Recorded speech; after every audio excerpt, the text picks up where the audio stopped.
好，今日我會示範一個中式嘅髮髻，咁會比較適合一啲裙褂啊，或者可能一啲比較高領嘅時候着嘅衫款，個髻都會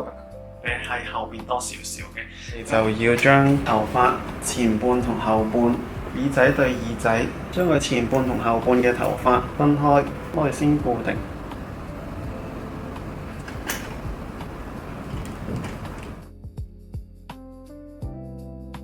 綁完之後呢，我哋就解翻開前邊呢度，留翻3cm 至5cm 嘅位置，一個斜線留翻前音嘅部分。咁跟住，剩餘嗰啲部分，我哋就可以收喺後邊，分開3個 section， 正中、正頂同埋左右兩邊，再分前後。首先削咗領區位置。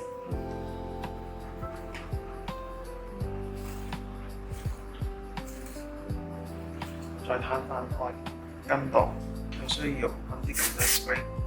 將多餘嘅毛毛掃翻乾淨。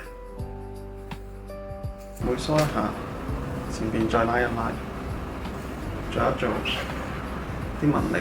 輪廓，固定個頂，將左右收埋，腰邊暫時固定。跟住再處理側邊，一樣底層嘅方式，加強呢個一致感。再將底部呢啲頭髮、面部嘅頭髮輕輕放過去。另外一邊處理方法同頭先右邊嘅一樣，先將底層嘅頭髮削一削，增加個厚度，甚至乎嗰個一致感。面層頭髮再用豬毛擦一擦，擦完攞到相反方向，未固定之前，先用手指攞返一啲髮束感，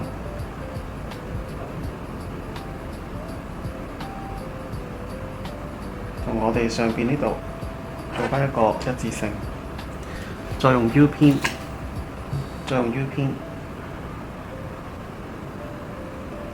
所有嘅方向向住一邊一束過，扭嗰陣時候要實。咁我哋扭完之後呢，我哋就要梳上翻我哋嘅剩餘嘅頭髮，再將佢向上扭。扭嗰陣時候，首先要注意我哋嘅髮束，甚至乎嗰個緊度，唔可以太過鬆。跟住我哋就可以用 U 編暫時固定，根據翻我哋嘅形狀。甚至乎因為今次我哋想做一個髻係較為圓比較大，所以我哋必須要喺側邊度住我哋側邊逆時針嘅方向去扭。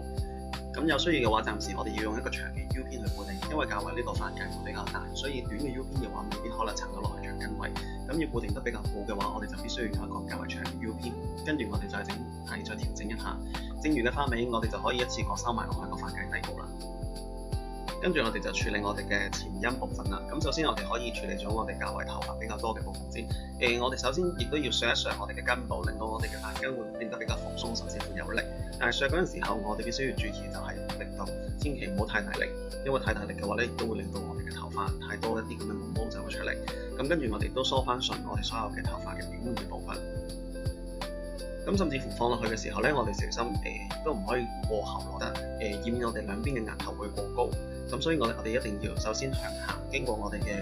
眉骨嘅處，跟住之後再向上拉鬆，跟住再穿過我哋嘅耳仔。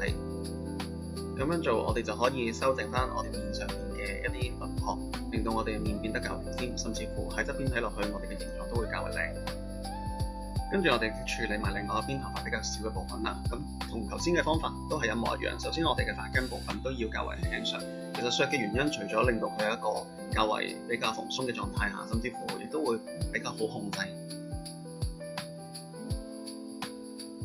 每次削完，首先我哋嘅表面嘅頭髮都一定要梳翻順，咁樣先會減少我哋嘅毛躁，甚至乎會比較整齊。咁同頭先大嘅部分都係一樣嘅。首先我哋都要較為修飾我哋嘅面型，所以我哋都要經過落我哋嘅耳仔嘅部分，千祈唔好向後。其次我哋都需要嘅就係同我哋嘅頭頂區必須有個銜接，所以我哋都要做翻一啲咁嘅髮束感。咁跟住我哋再用一個兩邊嘅頭髮應該仲有少量嘅髮尾，咁我哋就可以收埋落我哋嘅髮髻嘅底部。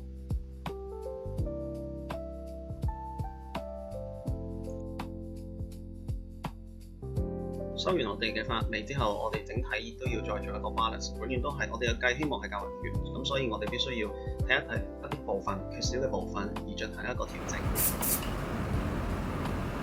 咁就完成咗我哋今日加速感較為比較強嘅低計啦，中式又可以用得到，西式都可以用得到，希望大家鍾意啦。